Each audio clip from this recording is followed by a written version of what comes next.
Hey everyone, I'm Nick, and welcome to the channel. Now if you've watched any of my videos before, you'll probably already know that I really like having Android Auto and Apple CarPlay in my cars. Now, both of those have been around since around 2017 as a factory option in cars. But at that time, you had to connect your phone with a wired connection for it to work. But today, we're going to go wireless with our sponsor Sunweyer. Now Sunweyer sent me these two dongles to test out, and they will add wireless Android Auto and Apple CarPlay to a compatible car.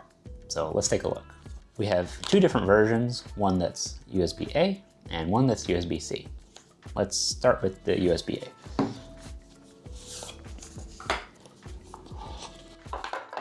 First off, we have a little manual. We have the dongle itself right here. Nice and compact, feels pretty good. And then inside we have a USB-A to USB-C adapter, which is very convenient in case your car has USB-C. Or maybe your car has USB-A right now, but one day you'll upgrade and you'll have USB-C connector. This adapter feels really nice. It's got a fabric sleeved cable and metal ends. It's very convenient. And I expect this one should be similar. Now this one is the USB-C version. Again, you get a little manual. It's very similar. And we get the dongle itself, which is actually a little smaller. Also feels good, feels very similar to the other one. And this one has a little USB-C to USB-A adapter, which is also a metal housing, which is nice. And yeah, there we go. So you probably want to choose which one you get based on what car you have. So if you have a USB-A plug, you might want to get the USB-A dongle, and USB-C plug, you can get this one. Or depending on how your car is set up, maybe the USB-C port, you'll benefit from having this adapter to tuck this away. So you can choose depending on the car you have. So now it's time to go test these out and see how they work. So we're in my Mercedes S-Class, and this is my aftermarket only wired Android Auto and Apple CarPlay. So I'm gonna plug in one of the dongles. We're gonna start with the USB-A one. Let's see. Plug that in. You can see the light come on. There we go. And here it gives you the information. So the name of the dongle is Sunweyer dongle _D0F0, which is very convenient. You know, we're going to start with the testing it on the iPhone. So you can see right here, Sunweyer dongle. So we'll connect to that. Your pairing request. And you can do what you want for favorite sync. And we're in. Awesome. Very cool. Let's see.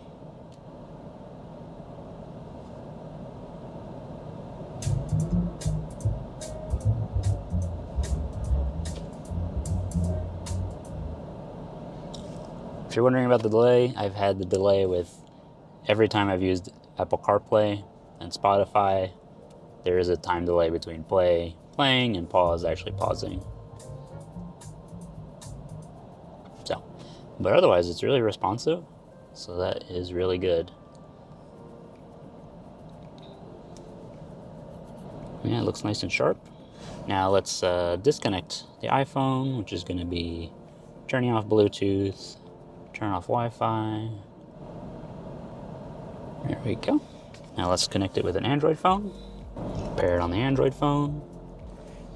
Comes across with the name. I felt my phone vibrate. Usually that means Android Auto's coming in. Okay. And we're in. So it's really interesting. Based on this head unit, it actually shows you what's connecting. And when you connect the Android phone, it actually switches over to Android mode as the data that's sending to the head unit. So that's really cool. It should work with cars that do both Apple CarPlay and Android Auto, and cars that do only Apple CarPlay and cars that do only Android Auto. So that's pretty cool.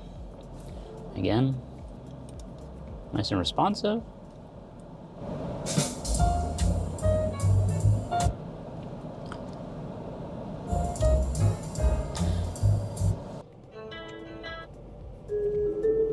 If you have physical buttons for your radio that tie into Android Auto or Apple CarPlay, it'll pass it through and control the phone that way too. All right, now we can pop this one out and we'll try the other one. should work the same, just a smaller form factor. See a little LED in there too. You tell, oh, this one has a slightly different interface.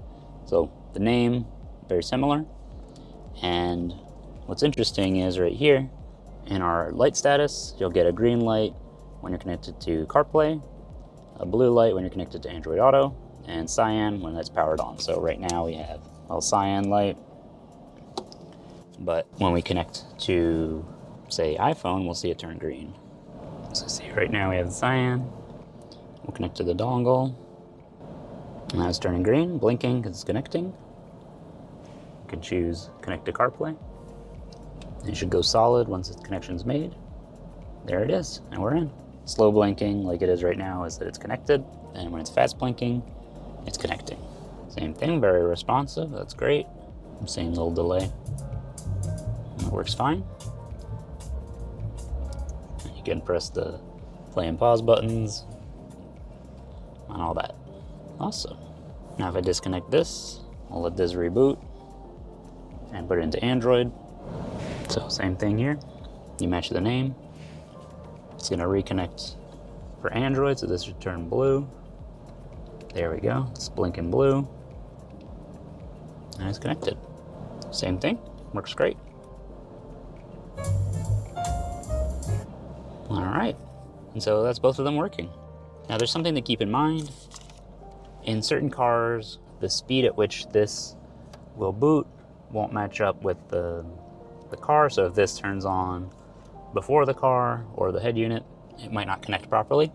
So let's take a look at how to adjust the startup delay on these dongles. To connect to the dongle itself, you could plug it into just a power cable or something like that. But in this case, it's just on standby. So I'm gonna connect to the Wi-Fi here. It's got the name of the dongle. The password is in the manual. It's 123456778. Okay, connected without internet. And you can go to the browser and go to 192.168.1.101.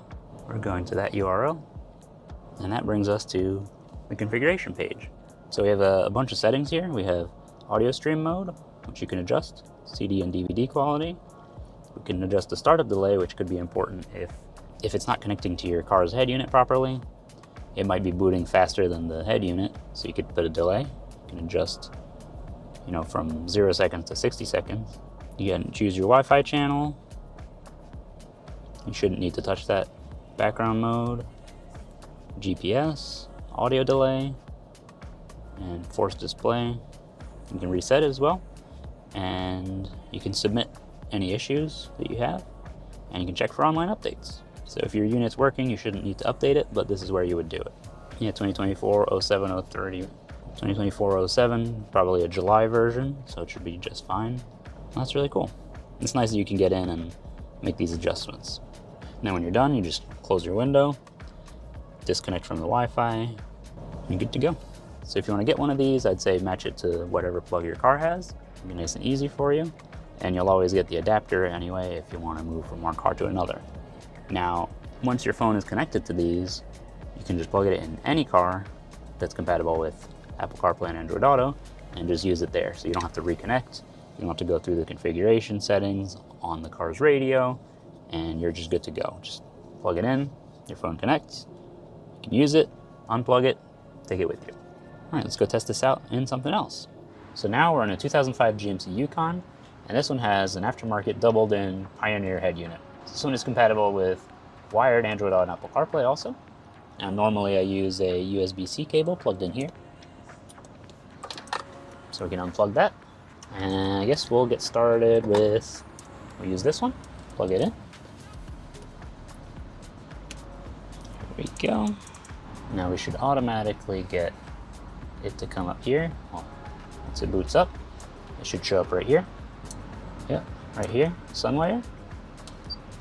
And actually since so it shows what we connect. Switching to Apple CarPlay, and that's because I already had it connected earlier. We're right back where we were in this unit. See, now we have all access to all the apps. We can even back out to the Pioneer head unit if we want to. And just pop right back in. So In this case, you can just go into your settings, go to your EQ if you want to, and then just drop back in when you're done. So, looks really good. Just like with standard Apple CarPlay, it all works as usual. So you can even like get in here, change your wallpaper, like that, or go for something more colorful. It's pretty nice.